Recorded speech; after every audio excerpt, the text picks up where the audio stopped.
আসসালামু আলাইকুম। আলহামদুলিল্লাহ আমাদের কোয়েল পাখির বাচ্চাগুলা ধীরে, ধীরে বড় হচ্ছে। ধীরে, ধীরে বড় হওয়ার কারণে আমি মনে করছি যে খাদ্যের পাত্রে তাদেরকে খাদ্য দেওয়া উচিত।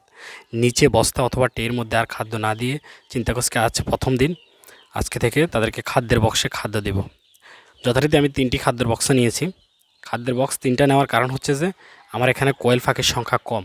২০০ পাখি হওয়ার কারণে আমি এখানে ৩টা পাত্র নিয়েছি আপাতত। আমি পরীক্ষামূলক দেখতেছি তারা আসলে পাত্র থেকে খেতে পারে কিনা। তো ৩টা পাত্রের মধ্যে আমি আগে বাইরে বোঝাই করে নিয়েছি। তারপরে দরজা খুললাম। দরজার পাশে যে বস্তাটি দেখছেন এটি দেওয়ার কারণ হচ্ছে যে দরজার যে ফাঁক আছে সেই ফাঁকের মধ্যে দিয়ে কোয়েল পাখি বের হয়ে যায়। কোয়েল পাখি যদি ছোট আকারের কোনো ছিদ্র পায় সে ছিদ্র দিয়েও কোয়েল পাখি আসলে বের হয়ে যায়। এটা একটা ঝামেলা। যার কারণে আমি এখানে একটা বস্তা দিয়ে রাখি। তো আমি প্রথমত ২টা খাবার পাত্র ভিতরে নিয়ে দিলাম। দেওয়ার পরে দেখলাম যে একটা পাখি খাদ্যের বক্স দেওয়ার পরেই একটা পাখি দ্রুত ওইখানে উঠে গেছে এবং খাবার শুরু করেছে। আমি নিশ্চিত হতে পারলাম যে এখানে তারা খাবে, কোনো সমস্যা হবে না আশা করি। পরবর্তীতে যে খাদ্যের বক্স ছিল সেটাও নিয়ে ভিতরে দিলাম। কিছুক্ষণ পরে দেখলাম যে ধীরে ধীরে আসলে তারা খাওয়া শুরু করতেছে। এর ভিতরে পাশে আরেকটা জায়গাতে আমার হুবারের নিচে এখানে আরও কিছু কোয়েল পাখির ব্রোডিং চলছে। তো যেগুলো ব্রোডিংয়ের মধ্যে আছে এগুলাকেও কিছু খাবার দেওয়ার চেষ্টা করতেছি। যে বস্তার মধ্যে এগুলার খাবার দিই, বিশাল আকৃতির বস্তাটার মধ্যে তাদেরকে খাবার দিই, সবগুলা খায় মোটামুটি। পানির যে পাত্র দিয়েছি পানি মোটামুটি শেষ হয়ে গেছে। আজকে অতিরিক্ত গরম পড়ার কারণে 2টা পানির বক্স দিতে হয়েছে।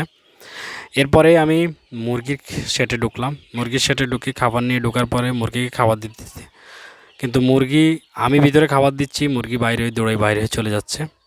তো মুরগি সবগুলাই মোটামুটি বাইরে চলে গেছে। তো বাইরে যাওয়ার পরে আমি আমার খাবার দেওয়ার শেষে আমি বের হয়ে আসি তাদেরকে আমি ভিতরে ঢোকানোর চেষ্টা করতেছিলাম আর কি। প্রতিদিন বিকেলেই তারা আসলে বের হয় রুম থেকে, কিছু সময়ের জন্য বের হয় 10-15 মিনিটের জন্য। তো আমাদের এখানে খামারের শেডের সামনে যে খালি অংশ আছে এখানে তারা দৌড়ায়, খেলাধুলা করায়, ব্যস্ত থাকে তারা এখানে। তো আমি যথারীতি তাদেরকে একটা লাঠি নিয়ে তাদেরকে ভিতরে ঢোকানোর চেষ্টা করতেছি। কারণ হচ্ছে যে ভিতরে তো খাবার দিয়েছি আর সন্ধ্যা হয়ে গেছে, তাই তাদেরকে ভিতরে ঢুকিয়ে ফেলার চেষ্টা চলছে আর কি। তো এরই ফাঁকে একটা কথা বলিনি, এই মুহূর্তে যারা খামার করছেন এবং আপনারা খামার করে লাভবান হওয়ার স্বপ্ন দেখতেছেন, এটা ভালো, কিন্তু এই মুহূর্তে আসলে খামারে লাভ করা খুবই কঠিন। বিভিন্ন ভাইরাস চলছে, সবাই সাবধান থাকবেন। আর বিশেষ করে ফাউল কলারের কথা অনেকবারই বলেছি। ফাউল কলারা এখন খুব কঠিন আকারে ছড়িয়ে পড়েছে।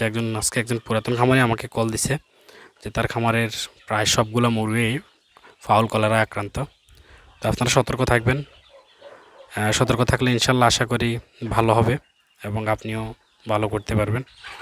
তো আমার মুরগিগুলোর আজকে প্রায় 2 মাস হয়ে যাচ্ছে। পাশাপাশি আজকে আলহামদুলিল্লাহ আরও কিছু টাইগার মুরগির বাচ্চা বের হয়েছে।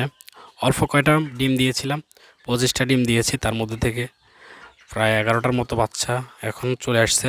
বাকি বাচ্চাগুলো আশা করি রাতের মধ্যে বের হয়ে যাবে। তো সবাই আমাদের জন্য দোয়া করবেন আর আমাদের খামারের জন্য দোয়া করবেন। ভালো থাকবেন। আসসালামু আলাইকুম রহমতুল্লাহ।